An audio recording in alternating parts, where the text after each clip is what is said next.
Hello? Hello, cool. Okay, so that's me. I'm Pierre. So yeah, I teach in interactive media at New York University, which is in between like arts, humanities, social sciences, but mostly I have a background in political science, right?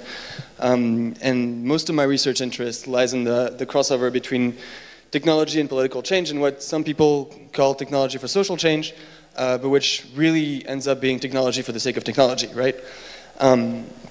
And so what I want to focus on today is software and political action and political reaction, right? I want to focus on the idea of how these two are different, action versus reaction, and how protesting today regularly falls into the category of reaction and not really action anymore. And how then, because they're different, as a second part, how they need different types of technologies to effectively function.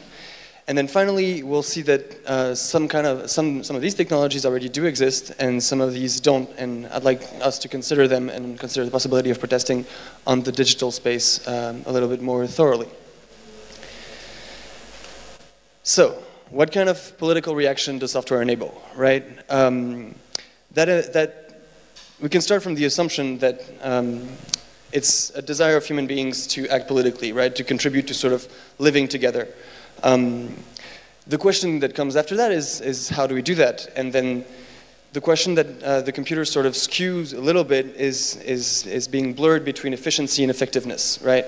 Efficiency is when you achieve something, and effectiveness is, efficiency is when you achieve something with the least amount of resources, effectiveness is when you actually do achieve something, right?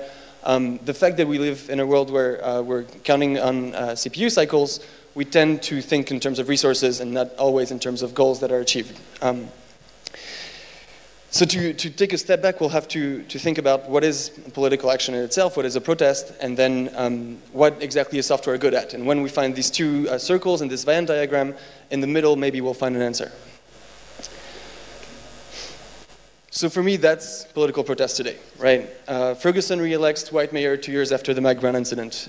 So Ferguson, Missouri was the city where Mike Brown was this black teenager that was murdered by Darren Wilson, the police officer, and then Darren Wilson went on retirement.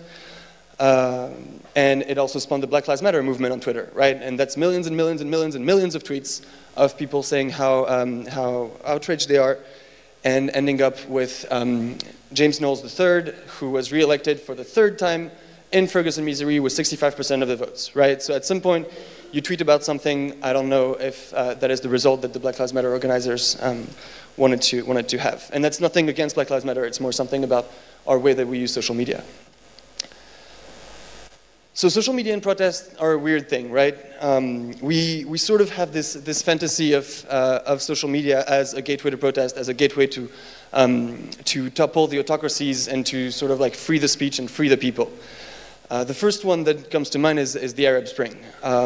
And the Arab Spring was this amazing moment where we all believed that by bringing people together, we could topple the autocracy, and we can bring about a Facebook revolution. But one of the questions that we didn't ask is, once you have a Facebook revolution, does that actually lead to a Facebook democracy afterwards?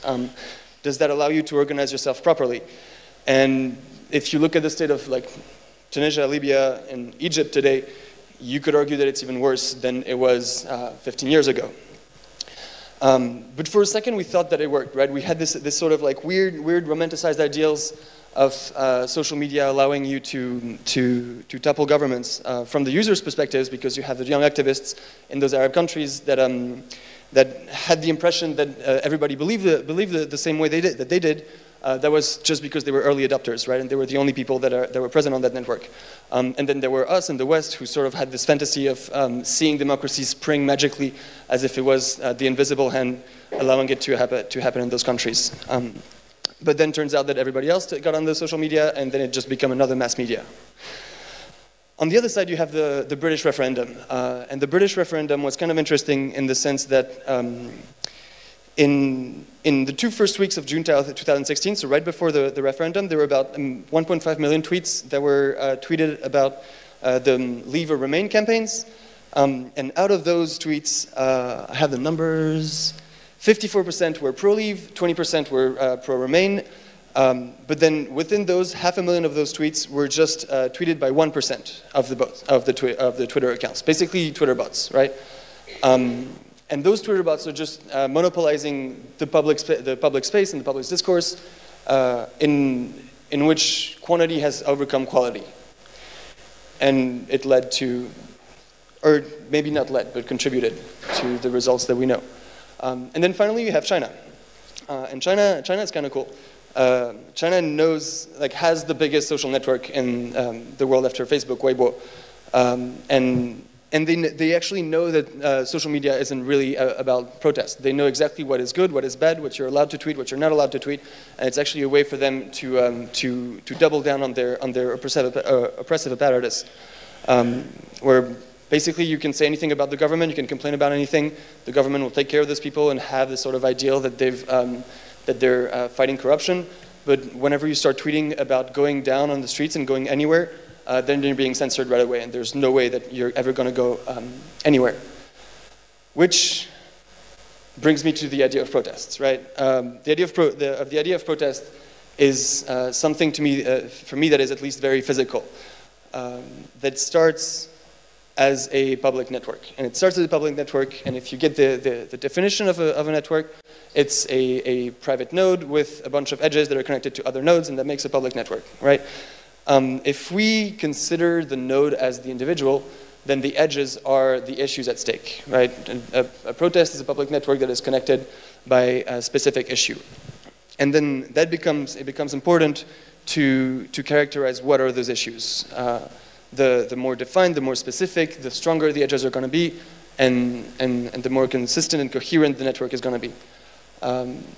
If you have something that's vaguer, it's going to be easier for nodes to come in and come out and not remain within that particular campaign or that particular network. Which then leads to a correlation of this idea of being against something or pro something else, right? I think we can agree that it's easier to be against something than for something. And most of the networks that we have today, at least social networks, are reactive, and so they're against whatever is happening. They're against Darren Wilson not being condemned. They're against the European Union. They're pushing back, right? It's easier when you have something defined and you say, no, I don't want this. What do you want? I don't know, but I don't want this. And so by being against something, you have a wider network that's not as strong. If you're for something, you have a more thick and coherent network. The second part is the legitimized movement. And having a legitimacy in a protest is something that's very important. It's something that allows you to relate to other people, right? When you start having a content, when you start having a manifesto, when you start having a statement as to what you want to say, people can relate to you and come to you and say, okay, now I'm interested, right? Because legitimacy is what makes the difference between a protest and a riot, right? In both cases, it's a bunch of people going to the streets and reminding that physical violence is possibly the way that they will regain control in their country. The riot, they do that for no reason. Protests, they do that for a particular reason, and they have little books, little websites, little pamphlets or flyers, but they have something that they justify what they're doing, right? It took Black Lives Matter about 2.5 years to have a dedicated website stating all of the objectives and decisions that they had to make. It's a really good website, but it came a little bit too late, in my opinion. And the third part is the targeted action. In classical ideas of protest, where you have people coming out of the streets, the targeted action is, since they stop at the doors of something else, the targeted action for me is still the streets themselves, right? And until 1950s, everything that really happened in the world happened on the streets, and if you wanted to seize control of the economic possibilities of a country, you had to take over the streets, right? If you can't go through the street, you can't make money, you can't trade, you can't communicate. And that made sense when you had protesters, right? Like when they had the Paris Commune, they decided that no one was going to go in and out, and that allowed for a radically different political regime. Today, not so much, because the way the economic system works now is completely decentralized and like a little bit more fluid, at least. So if you're going to protest against a particular company that's saying oh, we're going to cut off all these jobs in this area.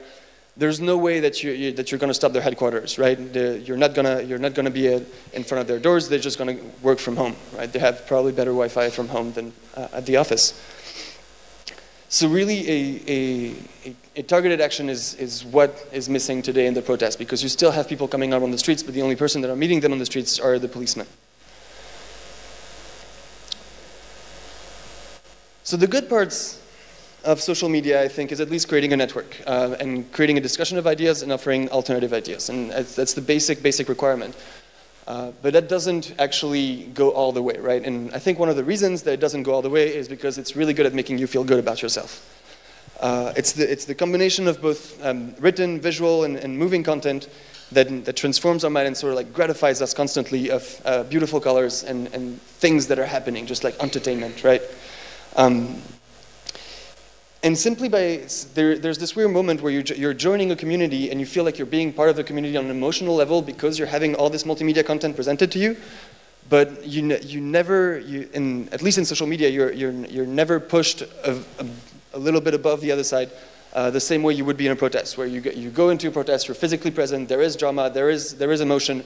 But then they ask you to I don't know, enroll in the Communist Party. They ask you to donate your organs, and you're much more likely to do that. If you're on Facebook and you're just on a Facebook live stream of a protest and you're clicking the little heart button, it's a really nice animation. It has really nice sine waves, but it doesn't do much. What it's bad at, I think, is organizing a network in the long term, and it's bad at anticipating political issues, and it's bad at interfacing with existing systems, and having a targeted impact. So one quick note about the first one, the organizing a network in the long term, I think that's one of the proofs that computers don't really solve everything, that we have emails already, we have Google Docs, we have wikis, but it's up to us to sort of like go beyond the digital and just talk to each other and have a long-term relationship, right? There's no app to have a long-term relationship. On the opposite, I think that anticipating, interfering, and interfacing and targeting are things that we can think about a little bit more. So what software is good at is those four things, right? The first one is monitoring. And monitoring and interfacing, I'll talk a little bit about what already exists, and I think that intercepting and scaling are the most important and interesting parts.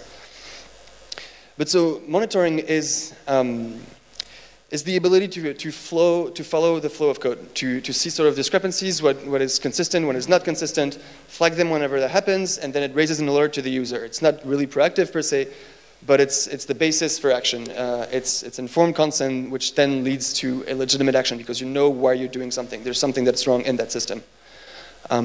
And actually works on the level of anticipating, right? It's before the nonviolent protest, because preventing is really better than curing, and these kind of monitoring tools would allow citizens to avoid having to become the protesters in the first place.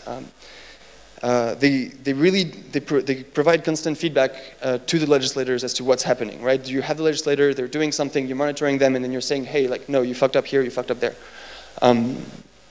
That's actually the technique that targeted advertisement uses, right? Where they sort of see every single click, they see every single online behavior, they see what we're doing, and they say, oh, this is the moment where they're sick and they need chocolate, or this is the moment where like she's in her ovulating phase and we're gonna sell her baby stuff, or like show her baby advertisement. But it works really well because it happens in a microsecond where we stop thinking, right? If a legislator does something and then we call them right after and saying, hey, like we've heard that meeting you've just had, I think your electors are not going to be consistent with it, that might work better than protesting in a different city than where that person actually is. Following that comes the interfacing part, and the interfacing part for me relates to communication with existing systems, and and more specifically the public and governmental system. Almost all the studies say that someone who calls a neighbor or someone who calls one of their friends is 100 times more efficient to persuade them to vote. Right? You can say whatever you want. You can have.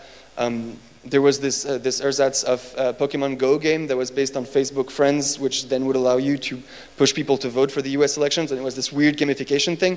If you take your phone and you call your friend, it's much more likely that they're going to vote, right? But I think that this Pokemon Go thing really didn't work that well because it did all the work for you. What could be possible at interfacing is doing the maximum technical without ever going over the social barrier, right? So you could have a repository of all the phone numbers of the MPs at the European Parliament, and you could have a system that allows you to call them for free over web, but never telling them exactly what to do, or just sending them an email, or having a big red button that says, I'm signing. And these kind of already exist, right? So I'll go over them quickly, but you can look them up further if you're interested. Democracy.io is made by the Electronic Frontier Foundation, and it's a way to streamline the contact process for the US Senate. So you basically enter your zip code, and it tells you this is who is in charge of you, and then you send them an email, and it goes through all the weird paperwork to just send you the web response, and then redirect the responses back to you. PyPhone was made by La Quadrature du Net during the SOPA and PIPA campaigns, and it was also a phone server that was connected to your the members of parliament at the European Union Parliament. Fragdenstadt is German. It also facilitates the freedom of information requirements.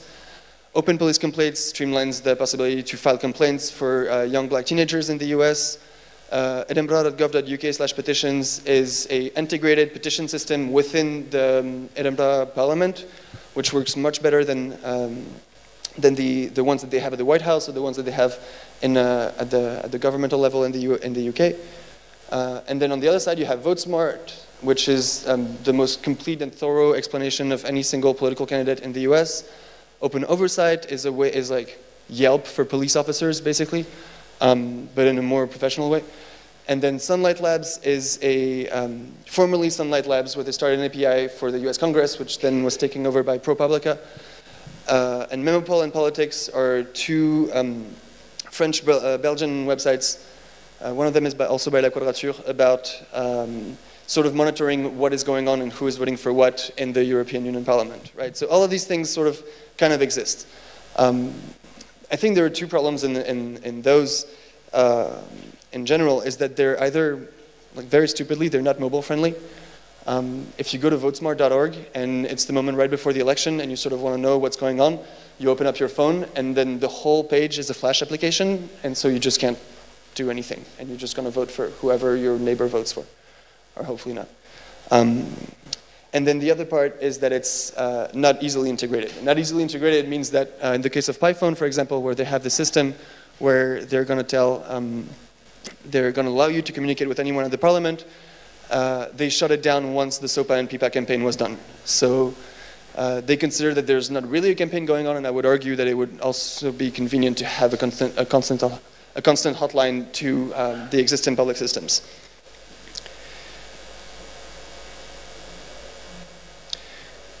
So one way that I think about protest is about intercepting the action, right? Intercepting is not about waiting for something to be done in parliament, waiting for someone to say something and then reacting and saying that it's good or that it's not good. Intercepting is saying, hey, whatever you are doing, I'm going to go and I'm going to stop you and I'm going to tell you something. So for me, one of the ways we can think about it is the picket line is a man-in-the-middle attack, right? Public spaces, what is left of it, is one of the spaces where we could grab attention, right? We could sort of parade within the street, and then someone will come in, and then they see the posters, and they realize that, oh, the corporation they're parading in front, they're doing something wrong specifically, right? I would have never known otherwise, especially not in the world of filter bubbles. But if we start considering websites as places where we can gather, can it become kind of possible to raise those issues on those platforms? And can we sort of intercept traffic the same way we intercept pedestrian traffic in physical spaces? And that's called, in programming, it's called a man-in-the-middle attack. So it's basically someone requests a page from the internet, your computer goes through the router goes to the server comes back, gives it back to the computer, and at some point, you're a man in the middle, you take that content and you change that content.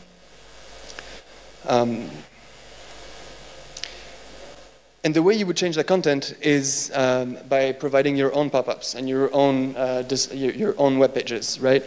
The website itself is private, so every single machine is considered a private property. In the same way you would trespass onto a single machine, it would also be a criminalized offense.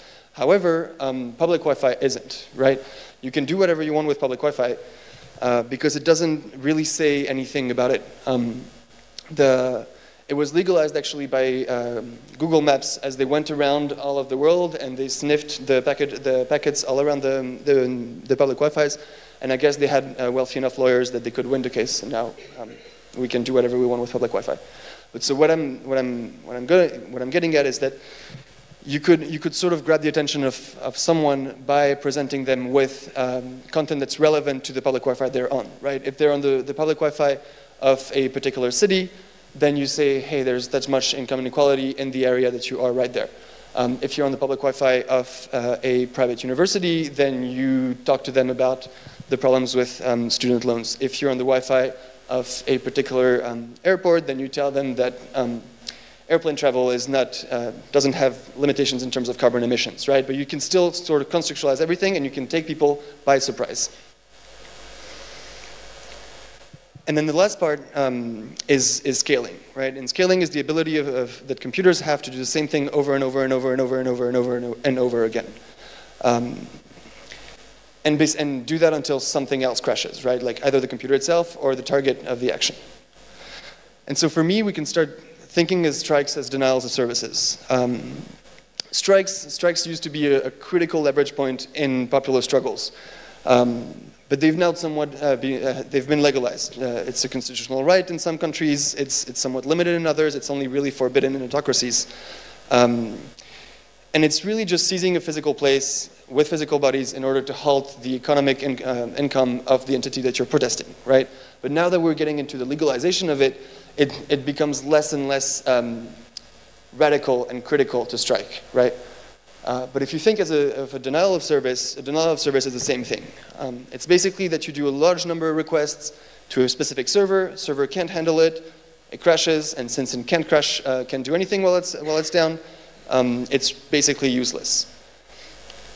So now that at least in the Western world, the factories are slowly disappearing, the question is, if your main tool of profit and your main tool of making money is the email, what happens when you prevent people from from writing emails?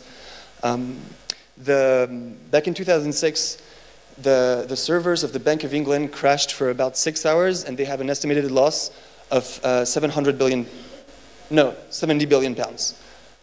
To give you an idea of how much money goes through Microsoft Outlook. At a first glance, it's kind of tricky. It's used for violent means. It's criminalized. It's invisible, and it can always fall in the wrong hands. Like the way we've heard of DDoS attacks was this botnet attack that almost brought the internet down, or Op Icarus with all these kids with Guy Fawkes masks that would then not really know what they were doing, except that it was really fun. But I'd like to go through 3 examples of DDoS attacks that actually had a particular political leverage. The first one was Floodnet. Floodnet happened in April 1998 by the Electronic Disturbance Theater, and they started with this message saying that in solidarity with the Zapatistas, we call on all net surfers, it was 1998, to use the automated features of Floodnet on the 10th of April for 24 hours. So what they did basically was just a very simple Java applet on their website. It was hard-coded to reload a specific series of websites over and over again, several times per minute. And these websites were the FBI, the Home Secretary, the Mexican government, and a couple of banks that were involved in loaning money to the Mexican military against the Zapatistas people in the Chiapas. The problem with Floodnet is that it really veered into presenting itself as an art project. So now it's more presented in museums than seen as a tool for political activism, but there were a couple of good ideas that I think we should remember. The second one is Pulte Holmes versus the Laborers Union of North America. Basically, very classic. Pulte Holmes fired someone. The Laborers Union wasn't really happy about the way they had been fired, and so they DDoSed the company in the sense that they sent emails over and over and over, and they called constantly, and so the company was rendered useless for about 5 to 6 days. The interesting thing is that they didn't do it with software at all.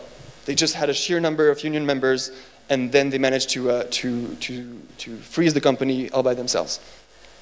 So the company did what every company does, and they went to the courts, and they filed a lawsuit against the laborers' union, and they were found half guilty. So one part was that they were found guilty because they destroyed property, in the sense that if you dismantle a computer server through a DDoS, then you're attacking private property, and you shouldn't attack private property. But the other side was, Poulter Holmes was found guilty of not considering the negotiations with the laborers' union, right? So the court of Virginia, I think, stated that the DDoS attack was actually a way for them to negotiate and to try to establish some sort of political dialogue without just having fun and just being anonymous, right? The last one is Andreas Thomas Vogler, who's from Germany, and who was part of a group called the Libertad, an advocacy group that was criticizing the behavior of Lufthansa as regard to expulsing the political asylum refugees. So in 2001, he made another DDoS event where he brought down the website of Lufthansa for 5 days. Yes, for 5 days, creating 1.2 million hits, and Lufthansa filed a lawsuit saying that they caused unspecified economic damage. And turns out that the German legal system said that it was just a relevant manifestation of political expression, and that Lufthansa was in the wrong, right? So yes, in some countries, DDoS is considered as heavily legal, i.e. the US. In other countries, it's still considered as political protest, right? The only reason we don't do it is because the same way that strikes have become legalized and it's sort of okay to strike, things that attack private property of the corporate world and of the public governments, it's not okay, right? Like, it wasn't okay to strike back in the 18th century, back in the 19th century, now it's not okay to DDoS in the 21st century. So what if we actually wanted to set up one, right? Like, what would we need? First one is that we wouldn't use a botnet, right? You need actual people, you need the legality, you need the individuality of each. You need to integrate a political message in the request. The way Floodnet did it is that they would do request for /justice, the /justice endpoint of the Home Secretary, and so it would return over and over the justice not found, justice not found, justice not found, justice not found. You need to provide a specific target, and that sort of bypasses the problem that everybody can use your software for bad reasons, and then you end up going to court instead of those people. And then finally, provide a public timeline of the attack so that there can be actual public dialogue in terms of who was part of that attack, who wasn't part of that attack, and why were they part of that attack. And the why being part of that attack is the terms of use. Terms of use is the corporate term for manifesto. Why are you attacking that person? Why are you unhappy with their behavior today in the world, and can we have a conversation about that? And so in the end, it's nice how it ties in back to actual political, physical protests, because you could be very elaborate, and you could have develop a low orbit ion cannon, which is the software that Anonymous uses, like something very complicated. All you need really is just people and mobile phones. Everybody has a smartphone. Everybody can go onto the website, and everybody can just refresh the page over and over and over and over again. If you have 1.2 million people in the streets, then you have 1.2 million hits possibly per second. That's way more than we can, that the average person can generate with all of those DDoS softwares. So it could just look like that. So that's doing a post request to 17.172.224.47, asking them to pay their taxes, and that's Apple Incorporated. And that really, it's really not complicated to do something like that. All we need to do is to sort of open up a discussion that's not just about us keeping our particular intent, such as those tools that are all on their own, but bringing it together and saying, hey, like, you remember the strike, you remember the Trotskyists, you remember Leninist, the Marxist, and like, they're all ideas about struggle. This is the face of struggle in the 21st century. So in the end, the things that I'd like to remember is that protest did not evolve on par with our structures of power, right? Like, I don't think we can agree that protesting works today, and hopefully we've looked at some of the reasons why it doesn't. And we do have software to monitor and to interface, right? We have software that can work with the parts of government that work, but whenever that doesn't work, we still have some leverage point to seize the digital space. Thank you. Thanks a lot. Pierre Depaz.